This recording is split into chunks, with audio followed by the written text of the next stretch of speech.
ورسوله وإقام الصلاة وإيتاء الزكاة والصوم والحج بیت اللہ. نبی پاک صلی اللہ علیہ وسلم نے حج اسلام کے ارکان کا ذکر کیتا.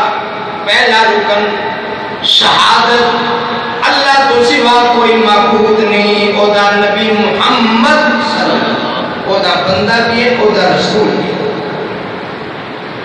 نماز قائم کرنا، زکات ادا کرنا، تے پنجواں ہے او دے گھر دا حج کرنا، او دے گھر دی زیارت کرنا. زیارت کرنا بھی فرض ہے. اور ایسے واسطے حضرت ابراہیم خلیل اللہ علیہ السلام نے جدو التجا کی سی کہ لوگوں رب دا گھر میں تعمیر کر دیتا ہے، رب دا گھر بن گیا ہے، اے دی زیارت واسطے آ جاؤ. تے رب العالمین نے اپنے خلیل ابراہیم علیہ السلام دی پکار دے اندر، دعا دے اندر، اعلان دے اندر ایسی برکت فرما دیتی ہے. دنیا جہان کا کوئی ایسا کونا نہیں ہے جس کونے تے خلیل اللہ دی آواز نہیں پہنچی.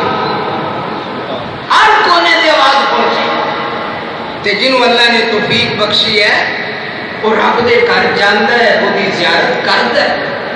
اور جدوں کو حاجی گھروں ٹردا ہے، عمرہ کرن جاندا ہے یا حج کرن جاندا ہے، تے ادوں رب العالمین فرماتے نے میرے گھر آن والیا تو میرا مہمان ہے تے میں تیرا میزبان ہوں.